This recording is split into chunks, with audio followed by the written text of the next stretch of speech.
the feature that was added to FIFA 23 that was unique was within our career mode feature. You know, historically you could make yourself as a real manager. You could be Malcolm, you could manage a team as Kevin, but we were adding real managers to the game. So you could be Pep Guardiola, you could be Carlo Ancelotti. And for the two of us, as big fans of the show, we were like, wouldn't be the best way to bring that feature to life be to do it with someone like Ted Lasso? Yeah. You know, who epitomizes, I think, what it means to be a real coach of a real club with a real organization as big as AFC Richmond. And so we comped this kind of crudely comped slide together to kind of start to sell that internally.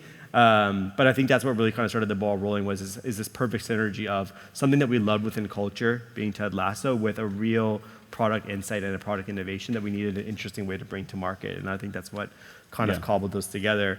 I think then we saw I'm going to play an interview clip, and it's just a short section of it, but it's an interview with the actors who played Jamie Tart and who played Roy Kent, talking about kind of after the success of season 1, because this came out right before season 2 started, I believe, the integration with the game, that is. You know, what would it mean to them if they were able to, what were the things they wanted to see unlocked from the success of Ted Lasso? What were the things that they wanted to see kind of as a next step for them within the product?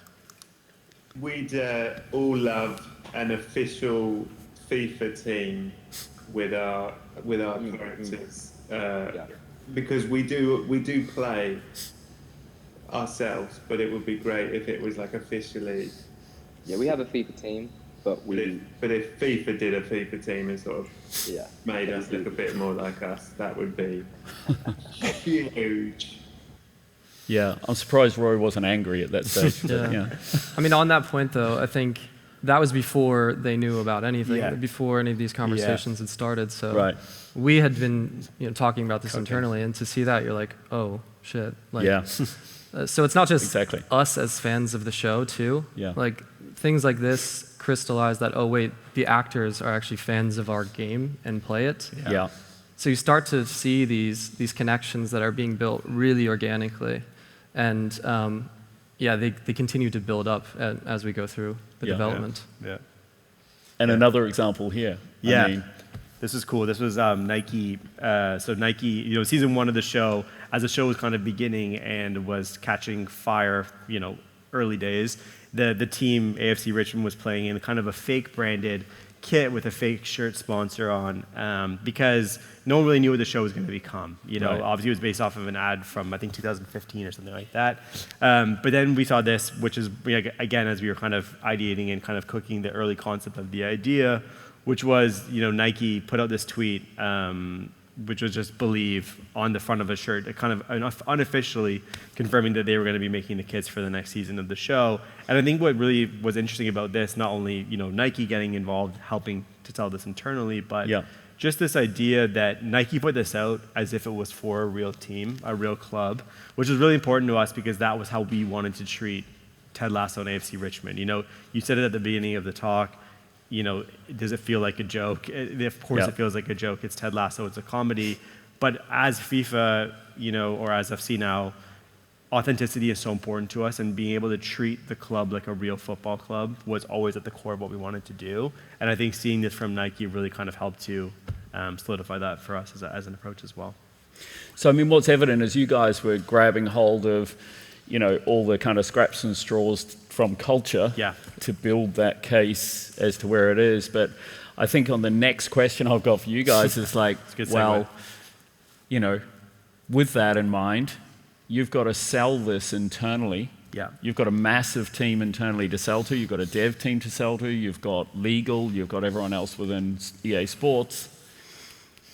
Then you've got to sell it to Ted Lasso, the show, which is a whole other kind of network of people who have to approve things. And then beyond that, you've just mentioned Nike, you've then got sponsors that you've got to sell to. And I think oftentimes within the world of agencies and how we operate, as you experienced earlier in your careers, is, we kind of like, we're selling it to the client. We might need through casting to get a celebrity or an influencer or someone on board. And it doesn't get a whole lot more complicated than that usually. This is. Right. So what would be good is let's talk through those 3 steps. Like, first of all, you had to internally get this sold.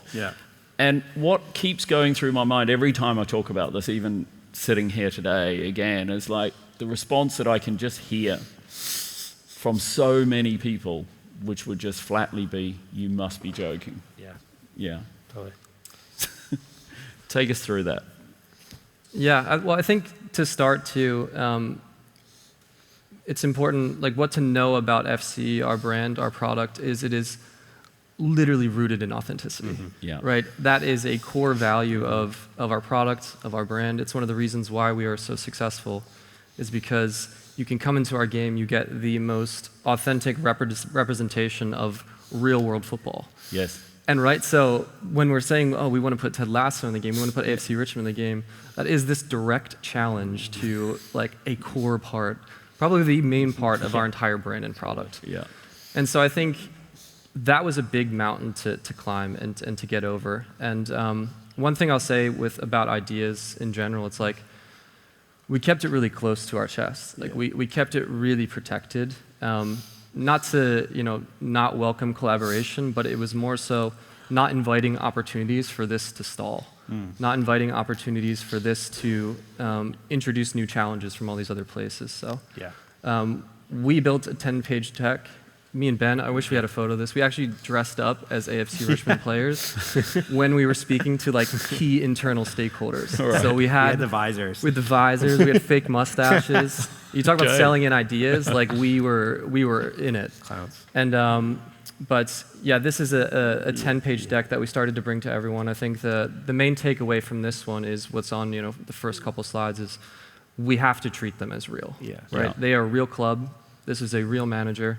This is real players, because otherwise, like, what's the point? Totally. Yeah. I also think that there's like, the reason we wanted to keep this deck so simple and so tight is, internally with the dev team specifically, they always want to ask, they see really through the kind of like the veil of, a 60-page strategy deck or, 100 slides kind of unpacking something. They're like, show me the player benefit, show me why it matters, show me why we should put it into the game.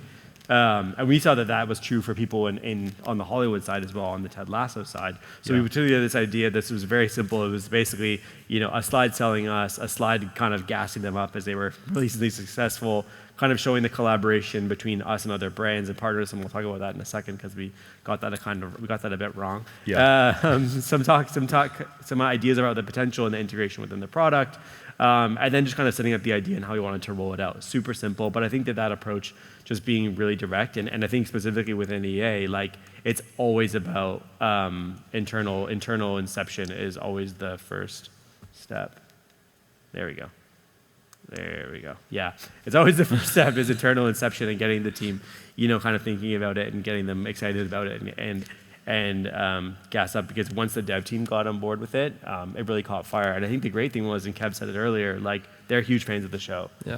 Everyone internally was massive fans of it and was willing to go the extra hours it took to kind of getting that all done. I think in gaming in general, though, like with development teams, is their job is to build an amazing product for players. Yeah. Their job is not to do a cool marketing campaign. Yeah.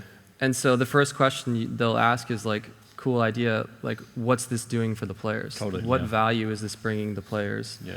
And I think that was something that was pretty clear what that answer was, just knowing how big the show was, knowing how fans on the development team, people on the development team were fans of this, so they got it right away. But I think starting from that point of like, don't tell me why this is going to cut through in culture, like tell me why this is going to excite our players. Yeah, and I think that's a super, pertinent point to all of us, isn't it? And we heard it in the jury room for gaming this year a lot. Yeah. It's kind of like, okay, what's the value and reward for the player? Totally. And I think, as you say, there's a very different mindset around that as opposed to cutting through culture or disrupt or whatever we want to call it in terms of pushing things onto people.